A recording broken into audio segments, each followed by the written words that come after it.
Hi guys, as promised in my previous video, today I'm here to give my failed first batch of peanut butter another chance.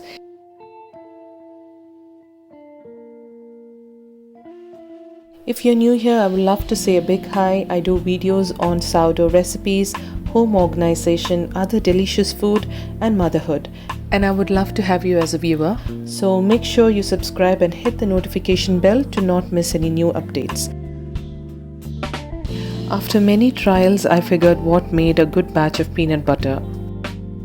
And if you were interested, I'll link it up above. But this is how my first batch of peanut butter looks.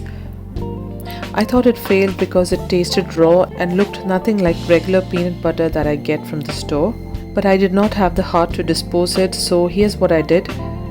The liquid that you can see on top is nothing to worry about. It's just the oil or fat that has separated from the peanuts. This usually happens when the peanut butter is stored at room temperature and not in the refrigerator, and that's exactly what I did. So all we need to do is just stir it all in.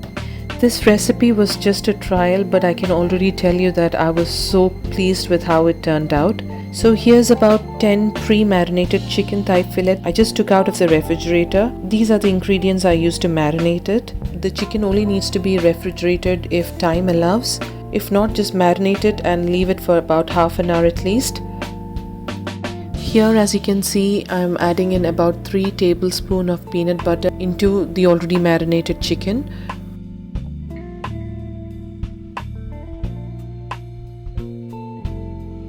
Once it's all mixed in, into a hot pan, add about 3 to 4 tablespoons of oil. Once the oil is hot, add in about 2 medium-sized sliced onions and saute it on medium fire until translucent. Here I'm adding in about a teaspoon of salt into the onions so that it cooks faster.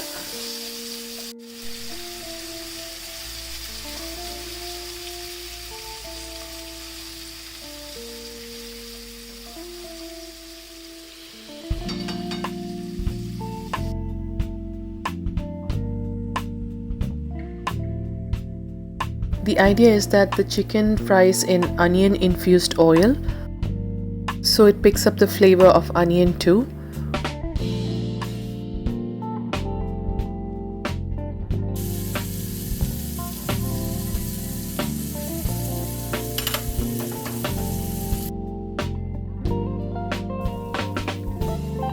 As one side starts browning up, start flipping it as seen so that both sides gets browned equally.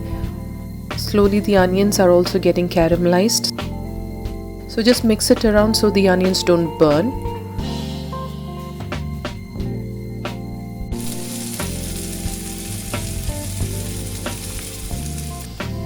Once both sides have browned up, add in 2 medium-sized tomatoes that have been cubed as seen. Once the tomatoes are added in, just distribute it around the pan and then leave it to cook on medium heat and cover the pan with a lid as seen. At this point, I'm getting this raw tasting peanut butter cooked along with the juices from the tomatoes and the chicken itself. After about 5 to 6 minutes, this is how it looks. Now to add to the flavor, I am adding a pinch of kasuri methi, which is dried fenugreek leaves, or you could add in some chopped fresh coriander leaves instead. Give it a turn in the pan and serve it up. So here's my husband giving it a taste test.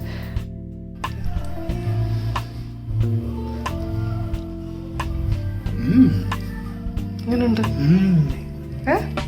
nice. Yummy. This gravy honestly tasted so good, and the chicken was cooked so well that it soaked up all the flavors and just melted in the mouth. You can definitely do the same with regular peanut butter, but I would rather add in a little less than what I used here and also reduce the cooking time a bit, because regular peanut butter is already well roasted and don't need further cooking.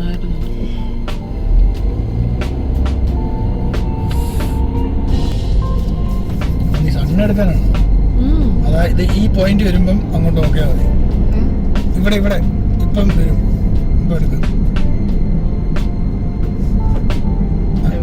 ഇവിടെ ഇവിടെ എടുത്തോ.